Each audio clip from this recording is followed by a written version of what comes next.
Hey guys, this is Anthony Morganti from anthonymorganti.com, and this is episode 177 of Photo Critiques. And in this episode, I'm pleased to critique the work of Mathew Polzin. This first shot, it's pretty interesting. Now, I consider this a fine art shot, and why I do that? Well, first of all, it's in black and white. A lot of times you could say, well, most black and white or a lot of black and white shots are fine art shots. That's why people convert them to black and white quite often. But in this case, it's not really a pretty item we're looking at. We're kind of just looking at textures and shading and, the process of being black and white. It's kind of noisy. There's a lot of grain in the picture, so noise.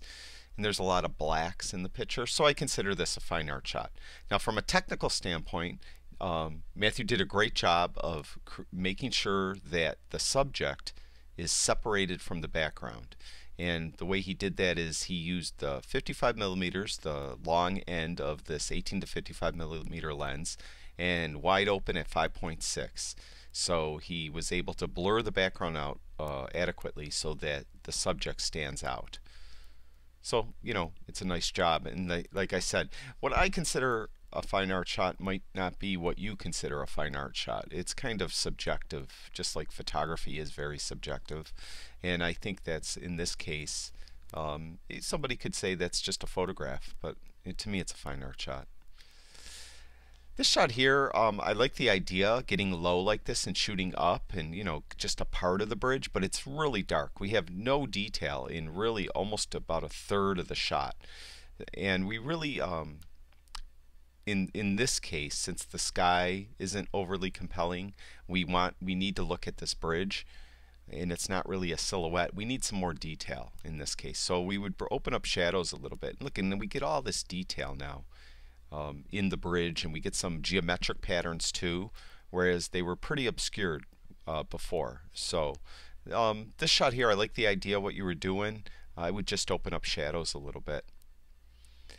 This here, the kind of a fine art shot again, in my opinion. It's just kind of a broken down fence, and work the scene, see what you could do. It's a busy scene. When you don't have a definitive subject, I mentioned this before, sometimes it helps if you put in a vignette. And let's just try it. Just a slight vignette helps darken the edges. Could even go a little darker. This shot I like a lot. I like the idea. We have this leading line of this unusual walkway going off. Now, a couple things. Beyond the leading line, there's not really anything super compelling in this shot. It's a dark night shot, so we don't see a lot of detail out here. That's number one. Number two, because we're looking through this, and then we can't see a lot out here. We really need something else in this shot. So I think some person walking down here, one of these ways, 2 people, 3 people, something. You need a person or two walking on this path. And they have to be in the more lit area. They can't be way back here where it's dark. They have to be down where it's a little more lit. And so our eye will naturally lead us to the people. So I think that would definitely help this shot a lot. Again, technically, Mathew did a great job. It's really well done. 1/50th of a second f at 2.8. Now, using that wide open aperture, you could see all these what we call pointed light sources, which are the street lamps. They're just glowing.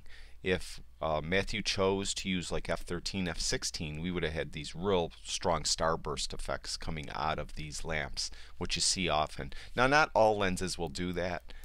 Most do. It depends on the internal structure of the diaphragm inside the lens, whether or not it will do it and how good it does it. Some lenses do it much better than others. I'm not sure if this lens does it well or not. But anyways, it's technically a very nice shot. I would just add a person in there just to, add a subject, really a strong subject to the shot. It's a great shot. Now, that one of the bridge I said was too dark. This one you want to be dark. Really, this is a fine art shot, study of grays and blacks.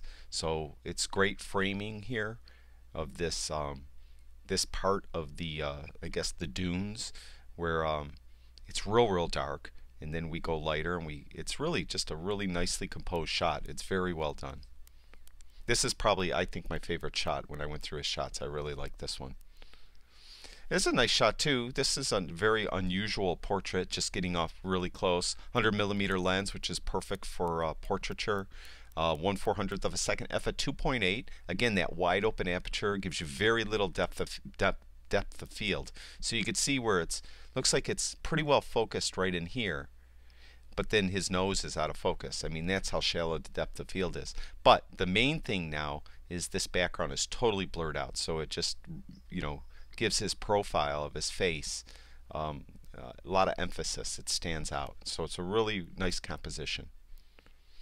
This shot too is nice, very well done. 1/250th of a second. Again, f at 2.8. You can see how the background's nice and blurred out. The only thing when you process an image, a lot of times you muck up the teeth on people, and you could go in Lightroom in the brush, and there's a actual choice here called teeth whitening right there, and you could just go on. What I would suggest you do too is put your feathering all the way down, and then you could just paint in whiter teeth, just like that, and that will compensate for all the processing you did that accidentally messed up the teeth when you went through it. So that's something you could always do, and only takes a second. A little dog, but this is a tough shot to do. It's shooting down on the dog. Generally speaking, animals and children, you're better off getting real low and either shooting at their level or slightly up at the dog even. When you're shooting down on the dog, it's not as effective. Also, the light doesn't look like it was really that great here, and the dog's eyes are very dark. We generally like to see some catch lights or see the irises in the eyes. And in this dog, of course, it's very hard to do because in this breed of dog, the eyes are set back and a lot of fur over the top of the eyes. So it's tough to do. But if you work the scene, work the dog, and get a lot of different shots, and you could try to bring the dog somewhere where the light's a little better. And I wouldn't hesitate to use a flash on this too, to get some catch lights in the eyes and add some fill. Nice idea. This is another kind of fine art shot, kind of using this as framing of this church door. So it's really nice, very well done. Again, it's kind of a fine art shot. I mean, you don't generally take a portrait of a call box, so it's really kind of an artistic study, and Mathew did a really nice job with the exposure. 1/100th of a second, f at 2.8. And as you went, we went through Mathew's shots. You see he likes to shoot wide open a lot, f at 2.8. So if there's anything I could encourage Mathew to do is experiment with some different types of shots where you're going to close down the aperture a little bit. And I wouldn't, it's okay to open an aperture all the way. It tends to be a little softer. You don't get your sharpest focus or your sharpest picture when you're wide open. But and you don't want to close it all the way down either, because a thing called diffraction happens if you have a really small aperture, and it distorts the picture slightly. Distorts the pixels, so you don't have as sharp an image. So you want to stay somewhere in the happy medium, between f and 8, f11. So I would encourage Mathew to do some shots like that. Go out and try to get some different types of photographs, and use smaller apertures and see what he could come up with. So very nice job here, Mathew. Thank you for sharing with us. I'd like to thank everyone that watches all my videos. I really do appreciate it. And if you guys have time, go over to my website, anthonymorganti.com. There's all kinds of photography stuff over there. Right now it's dominated with critiques because I'm trying to get all the critiques done before I start my mentoring program. So right now you'll see a lot of critiques, but there's heading across the top, and you can look at the Lightroom stuff and the Photoshop stuff and all that other things. So I'd appreciate it if you did that, and if you have time, go over to YouTube and subscribe to my YouTube channel. That's it for now. I'll talk to you guys soon.